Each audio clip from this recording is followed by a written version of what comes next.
Very good morning friends. सफलता express online classes में आपका स्वागत है। और चलिए आज शुरू करते हैं करंट अफेयर्स की पहली क्लास। तो पहला क्वेश्चन है, एनएचएआई पूरी तरह से डिजिटल होने वाला बना निर्माण क्षेत्र का पहला संगठन। चलिए डीप में जानते हैं। भारतीय राष्ट्रीय राजमार्ग प्राधिकरण national highway authority of India पूरी तरह डिजिटल होने वाला निर्माण क्षेत्र का पहला संगठन बन गया है। परीक्षाओं में आने वाले ऑब्जेक्टिव क्वेश्चंस जो बहुत महत्वपूर्ण होते हैं, जैसे कि केंद्रीय सड़क परिवहन और राजमार्ग मंत्री नितिन जयराम गडकरी कभी कभी पूछ लेता है कि एनएचएआई के स्थापना कब हुई है। तो एनएचएआई की स्थापना हुई है 1988। एनएचएआई के अध्यक्ष कौन है? सुखबीर सिंह संधू। चलिए आगे बढ़ते हैं दूसरे क्वेश्चन पर।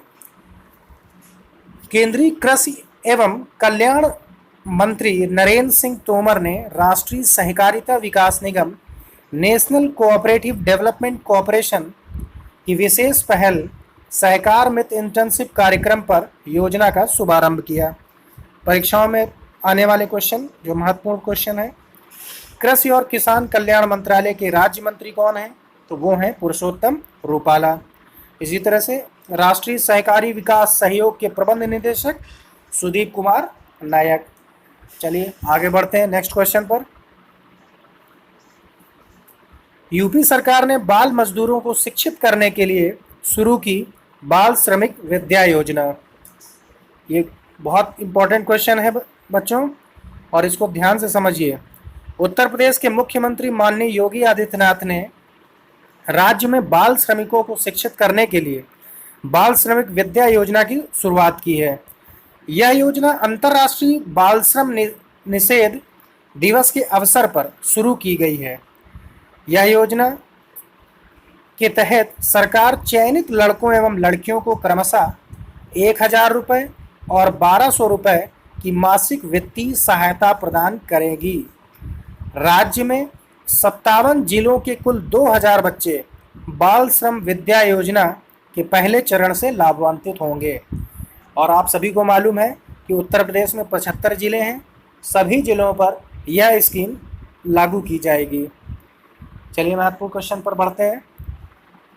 उत्तर प्रदेश के मुख्यमंत्री हैं योगी आदित्यनाथ, और उत्तर प्रदेश के राज्यपाल कौन है? श्रीमती आनंदीबेन पटेल। फ्रेंड्स, आपसे उम्मीद करते हैं कि आप चैनल को सब्सक्राइब करेंगे, लाइक करेंगे, शेयर करेंगे और कमेंट करेंगे।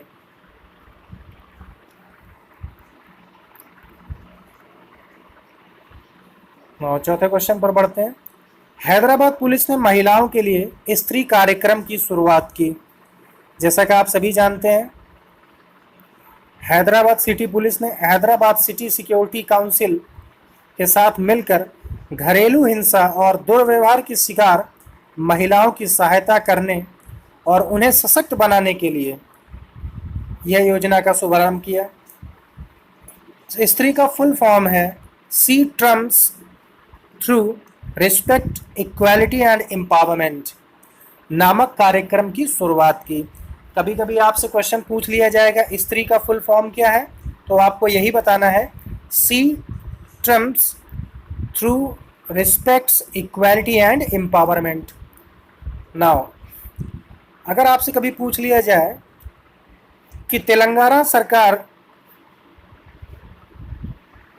2 जून को तेलंगाना का गठन दिवस के रूप में मनाती है, पूछ लिया जाता है कि तेलंगाना राज्य का गठन कब हुआ, तो वो कब हुआ था? 2 जून 2014 में हुआ था। अब तेलंगाना के मुख्यमंत्री का नाम है के चंद्रशेखर राव। तेलंगाना के राज्यपाल कौन है? तमिली साई सौंदरराजन। ठीक है बच्चों, ये बहुत ध्यान से पढ़ने की जरूरत है। चलिए आगे बढ़ते हैं। 5वां क्वेश्चन। एमपी की सरकार ने दिव्यांग आंगनबाड़ी कार्यकर्ताओं को कोरोना योद्धा का दर्जा दिया।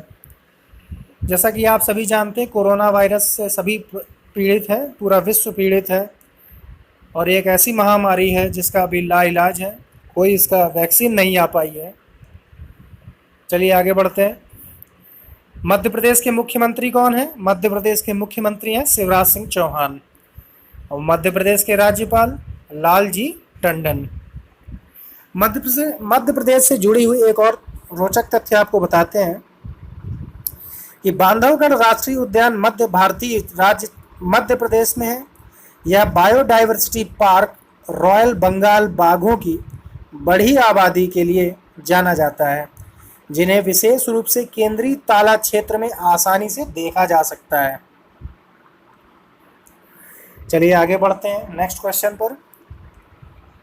ओडिशा जनजातीय छात्रों के छात्रावासों के लिए आईएसओ प्रमाण पत्र प्राप्त करने वाला देश का पहला राज्य बना। इसको ध्यान से समझिएगा। एसटी एंड एससी कल्याण विभाग ने राज्य के सभी आदिवासी छात्राओं के बुनियादी ढांचे, सुविधाओं और मानव संसाधनों का समान मानक प्रदान करने के लिए मिशन सुविधा परियोजना की शुरुआत की। तो मिशन सुविधा परियोजना की शुरुआत किसके द्वारा की गई है? ओडिशा सरकार द्वारा की गई है। ओडिशा जनजाति छात्रों के छात्रावास के लिए आईएसओ प्रमाण पत्र प्रदान किया गया है। तो अब जानते हैं कि ओडिशा की राजधानी क्या है। ओडिशा की राजधानी है भुवनेश्वर। ओडिशा के मुख्यमंत्री हैं नवीन पटनायक। ओडिशा के राज्यपाल हैं गणेशी लाल। चलिए बढ़ते हैं नेक्स्ट क्वेश्चन पर। यह संबंधित है पुरस्कार से। भारतीय अमेरिकी वैज्ञानिक रतन लाल ने जीता वर्ल्ड फूड अवार्ड 2020। भारतीय अमेरिकी मृदा वैज्ञानिक रतन लाल को इस वर्ष के लिए प्रतिष्ठित वर्ल्ड फूड प्राइज अर्थात विश्व खाद्य पुरस्कार दिए जाने की घोषणा की है। उन्हें पुरस्कार राशि के रूप में 2.5 लाख अमेरिकी डॉलर दिए जाएंगे। तो चलिए बढ़ते हैं नेक्स्ट क्वेश्चन पर। फीफा की जारी ताजा रैंकिंग में भारत का 108वें स्थान पर बरकरार रहना ये साबित करता है कि इस महामारी में भी भारत अपना परचम लहरा रहा है। जिस प्रकार से भारत ने फीफा रैंकिंग में अपना 108वां स्थान बरकरार रखा है, इस सूची में बेल्जियम पहले और विश्व चैंपियन फ्रांस दूसरे स्थान पर है, जबकि ब्राजील तीसरे स्थान पर है। हाल ही में कोरोना वायरस महामारी के मद्देनजर फीफा विश्व कप और अंतर्राष्ट्रीय स्तर पर अन्य प्रमुख खेलों के लिए क्वालिफायर टूर्नामेंट स्थगित कर दिए गए हैं।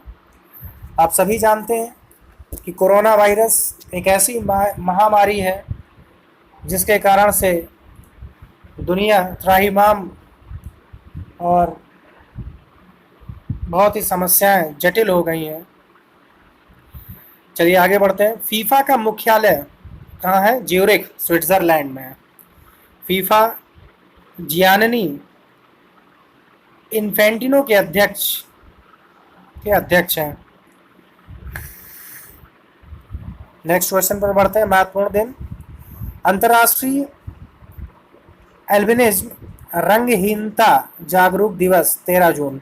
इंटरनेशनल एल्बिनिज्म अवेयरनेस डे हर साल 13 जून को अंतर्राष्ट्रीय एल्बिनिज्म रंगहीनता जागरूक दिवस मनाया जाता है।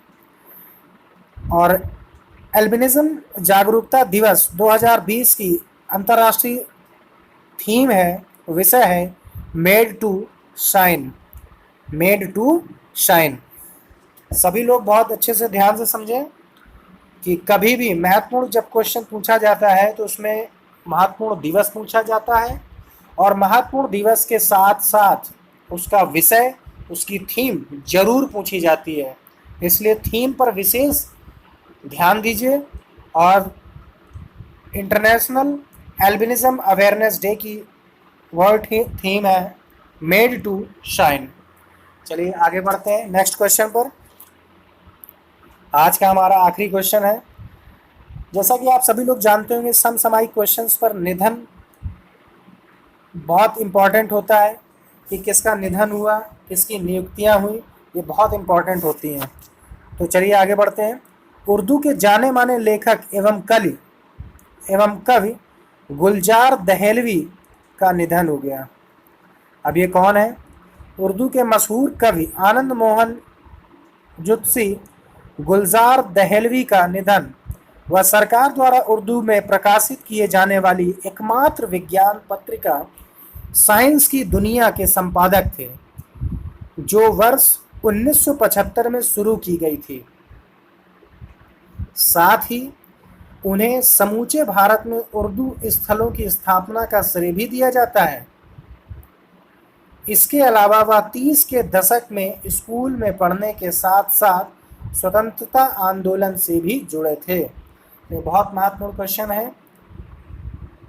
इसी के साथ आज की क्लास समाप्त होती है।